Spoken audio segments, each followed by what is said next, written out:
Hello दोस्तों, कैसे हैं आप सभी? उम्मीद करता हूँ आप सभी स्वस्थ होंगे और आपकी पढ़ाई भी बहुत ही अच्छे से चल रही होगी। आप सभी का हमारे चैनल सक्सेस विद वीएससी में बहुत-बहुत स्वागत है। आज है 25 नवंबर 2022। तो आज की क्या है इम्पोर्टेंट करंट अफेयर और आज ओल्ड करंट अफेयर में क्या है खास, ये जानने से पहले मैं आपको कुछ जानकारी दे दूं। पहली बात तो जितने लोग इस चैनल के साथ लाइव जुड़े हुए हैं सभी लोग एक एक बार लाइक बटन पर प्रेस कर दें और दोस्तों के साथ शेयर कर दें, जल्दी से बुला लें उनको लाइव क्लास में। इसके अलावा जितने भी लोग नए जुड़े हुए हैं वो चैनल को जल्दी से सब्सक्राइब कर लें। एक जानकारी और देना चाहूँगा, इसी चैनल के माध्यम से रोज़ सुबह 6 बजे करंट अफेयर की क्लास, शाम को 5:30 पर स्टैटिक जीके की 5000 प्लस क्वेश्चन की वन लाइनर जीके की क्लास और रात में 8 बजे जीएस की डिटेल क्लास इसी चैनल पर करी जाती है। इसके अलावा वीडियो के डिस्क्रिप्शन में दो लिंक दिए हुए हैं। पहला लिंक दिया हुआ है टेलीग्राम ग्रुप का, जिसमें जुड़कर आप डेली पीडीएफ को प्राप्त करके पढ़ाई को और भी अच्छा बना सकते हैं। और दूसरा लिंक दिया गया है सक्सेस सीरीज़ की प्लेलिस्ट का, जिसमें जाकर एक एक वीडियो को देखकर अपनी पढ़ाई को बहुत ही बेहतरीन बना सकते हैं। शुरू करेंगे आज के इम्पॉर्टेंट करंट अफेयर के साथ। तो आज की पहली न्यूज़ है, 24 नवंबर को मनाई जाती है गुरु तेग बहादुर जी का शहीद दिवस। तो गुरु तेग बहादुर कौन थे? तो 24 नवंबर 1675 को तत्कालीन मुगल शासक औरंगजेब के आदेश के तहत गुरु को मार डाला गया था। सिख धर्म के 10 गुरु हुए थे, जिसमें से 9वें थे गुरु तेग बहादुर और उसके बाद 10वें गुरु थे गुरु गोविंद सिंह, 1666 से लेकर 1708 तक। बात करें गुरु तेग बहादुर की, तो इनका जन्म 1621 में अमृतसर में हुआ था और गुरु हरगोविंद के सबसे छोटे पुत्र भी थे। तो इतने पॉइंट आप याद रखिएगा। कमेंट कॉलम में बताइए कि सिख धर्म की स्थापना किसने करी थी, यानी पहले गुरु कौन थे। और कमेंट कॉलम में ये भी बताइए कि दूसरे और तीसरे गुरु क्रमशः कौन थे। जल्दी से कमेंट कॉलम में बताइए। बात करें अगर नवंबर में बीते हुए कुछ इंपॉर्टेंट डेज की, तो क्या आपको पता है सुनामी जागरूकता दिवस किस एक डेट को मनाया गया था? अगर पता है तो कमेंट कॉलम में बताइए। विश्व दयालुता दिवस किस एक डेट को मनाया गया था? इसके अलावा विश्व शौचालय दिवस और पुरुष दिवस किस दिन मनाया गया था? ये सारे आंसर कमेंट कॉलम में दीजिए। बढ़ते फिलहाल अगली न्यूज़ की तरफ। अगली न्यूज़ है, अक्टूबर 2022 में भारत में 448 मिलियन टन कोयले का उत्पादन हुआ है, ऐसा एक रिपोर्ट में कहा गया है। तो अक्टूबर 2022 में भारत में 448 मिलियन टन कोयले का उत्पादन हुआ है।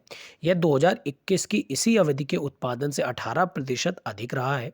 कोयला मंत्रालय की योजना के अनुसार कोयले का भंडार बनाया रखा जाएगा ताकि मार्च 2023 के अंत तक तापीय विद्युत संयंत्रों के उत्पादन को 45 मिलियन टन तक बढ़ाया जा सके।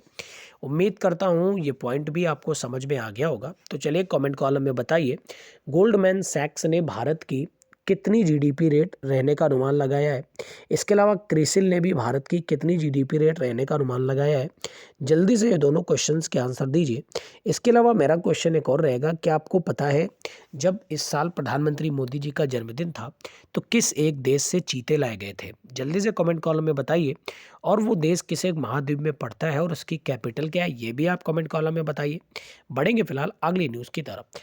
अगली न्यूज़ है, एलजी आसिम मुनीर ये बने हैं पाकिस्तानी सेना के नए प्रमुख। तो पाकिस्तान में लेफ्टिनेंट जनरल आसिम मुनीर को नवंबर 2022 में सेना का नया प्रमुख बनाया गया है। वे वर्तमान सेना अध्यक्ष जनरल कमर जावेद बाजवा का स्थान लेंगे, जो 6 साल का कार्यकाल पूरा कर रहे हैं। लेफ्टिनेंट जनरल शहीद शमशाद मिर्जा को ज्वाइंट चीफ ऑफ स्टाफ के रूप में बनाया गया है। उम्मीद करता हूँ ये न्यूज़ भी आपको क्लियर हो गई होगी। तो चलिए कमेंट कॉलम में बताइए, पाकिस्तान और भारत के बीच कितने किलोमीटर की बाउंड्री है? इसके अलावा पाकिस्तान और भारत के बीच की सीमा रेखा को क्या नाम दिया जाता है? इसके अलावा एक क्वेश्चन और रहेगा कि पाकिस्तान किस एक डेट को आज़ाद हुआ था?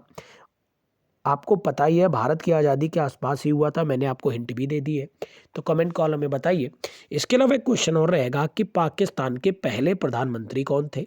और अगला क्वेश्चन, पाकिस्तान के वर्तमान में प्रधानमंत्री कौन है? अब कुछ लोग ये सोच सकते हैं कि सर तो बहुत सारे क्वेश्चन दे देते हैं। तो मैं बार बार बोलता हूँ, मैं इतने सारे क्वेश्चन इसलिए देता हूँ जिससे आप ज़्यादा से ज़्यादा चीज़ों को सर्च करेंगे तो ज़्यादा से ज़्यादा चीज़ें आपको भी कवर हो जाएंगी, है ना।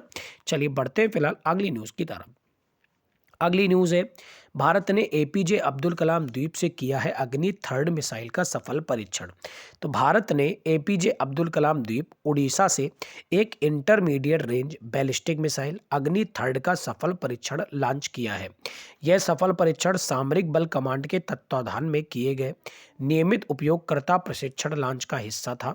यह लॉन्च एक पूर्व निर्धारित रेंज के लिए किया गया था और सिस्टम के सभी परिचालन मापदंडों को मान्य किया गया था। बात करें अगर अग्नि थर्ड मिसाइल के बारे में, तो अग्नि थर्ड एक भारतीय इंटरमीडिएट रेंज बैलिस्टिक मिसाइल है जिसकी रेंज 3000 से 3500 किलोमीटर तक है। इसने 2011 में भारत की सामरिक बल कमान के साथ सेवा में प्रवेश किया था और इसे रक्षा अनुसंधान एवं विकास संगठन द्वारा डिजाइन और विकसित किया गया था। डीआरडीओ यानी डिफेंस रिसर्च डेवलपमेंट ऑर्गेनाइजेशन। अग्नि थर्ड बात करें तो 2 चरणों वाली बैलिस्टिक मिसाइल है जो परमाणु हथियार ले जाने में सक्षम है और ये 2490 किलोग्राम का कुल पेलोड वजन ले जा सकती है। कमेंट कॉलम में कुछ आंसर्स दीजिए। पहला क्वेश्चन ये है, डीआरडीओ डे किस दिन मनाते हैं? चलिए मैं खुद ही बताता हूँ। 1 जनवरी को डीआरडीओ डे मनाते हैं। तो कमेंट कॉलम में आप ये बताइए डीआरडीओ के वर्तमान में अध्यक्ष कौन है। और दूसरा क्वेश्चन मेरा ये है कि एपीजे अब्दुल कलाम जो कि हमारे देश के राष्ट्रपति भी रह चुके हैं, इनको किस एक ईयर में मिला था भारत रत्न यानी भारत का सबसे बड़ा सम्मान? तो ये भी बताइए कि भारत में भारत रत्न पाने वाले सबसे युवा कौन है जिनको सबसे कम उम्र में भारत रत्न सम्मान मिला था। बढ़ेंगे फिलहाल अगली न्यूज़ की तरफ। अगली न्यूज़ है, एक पुस्तक है जिसका नाम है accidental jar the life and lies of Vladimir Putin. Accidental jar the life and lies of Vladimir Putin को रूस के एक विश्लेषक और व्हाइट हाउस के पूर्व सलाहकार एंड्रयू एस वीस ने लिखा है। पुस्तक रोअरिंग ब्रुक प्रेस न्यूयॉर्क द्वारा प्रकाशित की गई है और ये पुस्तक वैश्विक मंच पर पुतिन के अत्यधिक प्रभाव को प्रदर्शित करती है और रूस के 1000 साल के इतिहास के संदर्भ में उनके लक्ष्यों और आशंकाओं को चित्रित करती है। अब आपको पता ही है व्लादिमीर पुतिन कौन है। तो ये वर्तमान समय में रशिया के राष्ट्रपति हैं।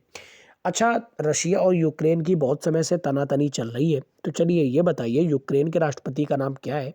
बहुत ज़्यादा चर्चा में भी रहते हैं। यूक्रेन की कैपिटल क्या है और ये किस एक महाद्वीप पे पड़ता है, ये भी आप कमेंट कॉलम में बताइए। रूस की बात करें तो इसकी राजधानी है मॉस्को और इसकी मुद्रा का नाम है रूबल। बढ़ेंगे फिलहाल अगली न्यूज़ की तरफ। अगली न्यूज़ है, मत्स्य मंत्रालय ने की है राष्ट्रीय गोपाल रत्न पुरस्कार 2022 की घोषणा। तो मत्स्य पालन, पशुपालन और डेयरी मंत्रालय ने राष्ट्रीय गोपाल रत्न पुरस्कार 2022 की घोषणा की है और 3 श्रेणियों में प्रदान भी किया जाता है। मवेशी नस्लें पालने वाले सर्वश्रेष्ठ डेयरी किसानों को दिया जाता है। इसके अलावा सर्वश्रेष्ठ कृत्रिम गर्भाधान तकनीशियन को दिया जाता है और सर्वश्रेष्ठ डेयरी सहकारी या डेयरी उत्पादन संगठन को दिया जाता है। यह पशुधन और डेयरी क्षेत्र में सर्वोच्च राष्ट्रीय पुरस्कारों में से एक है। कमेंट कॉलम में जल्दी बताइए मत्स्य पालन, पशुपालन और डेयरी मंत्रालय किसके पास है, यानी इसका मंत्रालय भारत में किस एक व्यक्ति के पास है? कमेंट कॉलम में छापिए। इसके अलावा ये भी बताइए जल शक्ति मंत्रालय के मंत्री कौन है वर्तमान में? और कमेंट कॉलम में ये भी बताइए कि स्वतंत्र भारत के पहले कानून मंत्री कौन थे? जल्दी से बताइए। अगर बात करें स्वतंत्र भारत के कुछ मंत्रियों की, तो स्वास्थ्य मंत्री कौन थी? राजकुमारी अमृता कौर थी और पहली ऐसी महिला भी थी, इकलौती ऐसी महिला भी थी जो मंत्रालय में शामिल थी, राजकुमारी अमृता कौर। ठीक है, उम्मीद करता हूँ ये पॉइंट भी आपको लर्न हो गया होगा। पढ़ेंगे आज की अगली न्यूज़ की तरफ। अगली न्यूज़ है खेल मंत्रालय से तेंजिंग नोर्गे साहसिक पुरस्कार 2021 की घोषणा की है। नैना धाकड़ को लैंड एडवेंचर के लिए, शुभम धनंजय को वाटर एडवेंचर के लिए और ग्रुप कैप्टन भवानी सिंह सान्याल को लाइफ टाइम अचीवमेंट अवार्ड से सम्मानित किया गया है। यह पुरस्कार हर साल साहसिक कार्य के क्षेत्र में व्यक्तियों की उपलब्धियों को मान्यता देने के लिए दिया जाता है। इंपॉर्टेंट है। कौन है खेल मंत्री? तो अनुराग ठाकुर खेल मंत्री हैं वर्तमान समय में। कुछ और इंपॉर्टेंट बात करें तो तेंजिंग नोर्गे राष्ट्रीय साहसिक पुरस्कार, जिसे पहले राष्ट्रीय साहसिक पुरस्कार कहा जाता था, भारत में सर्वोच्च साहसिक खेल सम्मान है। इस पुरस्कार में एक कांस्य प्रतिमा मिलती है और 15 लाख रुपए की राशि भी दी जाती है। इस पुरस्कार का नाम तेंजिंग नोर्गे के नाम पर रखा गया है, जो 1953 में एडमंड हिलेरी के साथ माउंट एवरेस्ट की चोटी पर पहुंचने वाले पहले 2 व्यक्तियों में से एक थे। प्रथम पुरस्कार 1994 में दिया गया था। कमेंट कॉलम में आपको बताना है कि तेंजिंग नोर्गे किस एक देश से थे और एडमंड हिलेरी भी किस एक देश से थे जिन्होंने माउंट एवरेस्ट की फतह सबसे पहली बार करी थी। तो चलिए कमेंट कॉलम में बताइए माउंट एवरेस्ट की ऊंचाई कितनी है? इसके अलावा K2 यानी गॉडविन ऑस्टिन की ऊंचाई कितनी है, ये भी कमेंट कॉलम में बताइए। और ये भी बताइए भारत की सबसे प्राचीन पर्वतमाला कौन सी है, जल्दी से कमेंट कॉलम में बताइए। बढ़ेंगे अगली न्यूज़ की तरफ। अगली न्यूज़ है गरुण शक्ति युद्धाभ्यास, जो कि भारत और इंडोनेशिया के बीच जावा में शुरू हुआ है। तो भारतीय सेना कारावांग इंडोनेशिया में इंडोनेशियाई विशेष बलों के साथ एक द्विपक्षीय संयुक्त प्रशिक्षण अभ्यास गरुण शक्ति में भाग ले रही है और यह अभ्यास 21 नवंबर 2022 को शुरू हुआ है। यह इन अभ्यासों की श्रृंखला का 8वां संस्करण भी है। इस अभ्यास का उद्देश्य दोनों सेनाओं के विशेष बलों के बीच समझ, सहयोग और अंतर संचालनीयता को बढ़ाना है। कमेंट कॉलम में बताइए कि अरुण वरुण किस एक देश के बीच युद्धाभ्यास होते हैं। इसके अलावा आपको ये भी बताना है युद्ध अभ्यास किसके कौन कौन से देशों के बीच युद्धाभ्यास है। इसके अलावा खंजर किन दो देशों के बीच युद्धाभ्यास है। इसके अलावा नोमैडिक एलिफेंट किन दो देशों के बीच युद्धाभ्यास होता है। कमेंट कॉलम में जल्दी से बताइए। बढ़ते फिलहाल अगली न्यूज़ की तरफ। अगली न्यूज़ है एक और अवार्ड से। AP श्रीधर को economic Times Inspiring Leaders Award 2022 से सम्मानित किया गया है। तो संग्रहालय निर्माता AP श्रीधर को दिल्ली में economic Times Inspiring Leaders Award 2022 से सम्मानित किया गया है। ये एक स्वशिक्षित कलाकार और संग्रहालय निर्माता है। उन्हें दुनिया भर में 72 से अधिक शो और प्रदर्शनकारियों का संचालन करने के लिए जाना जाता है। AP श्रीधर को दुनिया के पहले लाइव आर्ट म्यूजियम के निर्माता के रूप में भी जाना जाता है। तो याद रखिएगा, कोई इतना ज़्यादा इंपॉर्टेंट अवार्ड नहीं है, लेकिन फिर भी एग्जाम में आजकल क्या पूछ दिया जाए कोई पता तो होता नहीं है, इसीलिए एक एक अवार्ड आपके लिए बहुत इंपॉर्टेंट है, तो याद करके चलिएगा। बढ़ते फिलहाल अगली न्यूज़ की तरफ। उससे पहले मेरा क्वेश्चन रहेगा, नोबेल पुरस्कार की शुरुआत किस एक ईयर में हुई थी, भारत रत्न की शुरुआत किस एक ईयर में हुई थी, इसके अलावा शांति स्वरूप भटनागर पुरस्कार किस एक क्षेत्र से संबंधित है। जल्दी से कमेंट कॉलम में आंसर दीजिए। बढ़ते फिलहाल आज की लास्ट न्यूज़ की तरफ। आज की आखिरी न्यूज़ है प्रणय शर्मा बने हैं कराटे 1 सीरीज ए में स्वर्ण पदक जीतने वाले पहले भारतीय। तो भारतीय karate star Pranay Sharma Indonesia के जकार्ता में कराटे 1 सीरीज ए में स्वर्ण पदक जीतने वाले पहले भारतीय बन गए हैं और इन्होंने ऐतिहासिक स्वर्ण पदक जीतने के लिए पुरुषों के 67 किलोग्राम कुमाइट फाइनल में यूक्रेन के डेविड यानुवस्की को हराया है। कराटे 1 सीरीज ए में दुनिया भर में कई प्रथम श्रेणी के अंतर्राष्ट्रीय टूर्नामेंट शामिल है। तो याद रखिएगा, मेरे कुछ क्वेश्चन यहाँ पर आपसे रहेंगे। पहला क्वेश्चन ये रहेगा कि विक्टर एक्सेल्सन किस एक खेल से संबंधित है, और दूसरा क्वेश्चन रहेगा सर्जियो पेरेस किस एक फार्मूला 1 कार रेस को चलाते हैं। कमेंट कॉलम में छाप दीजिए। बढ़ते हैं आज की इंपॉर्टेंट ओल्ड करंट अफेयर की तरफ। तो क्या है खास, देखते हैं।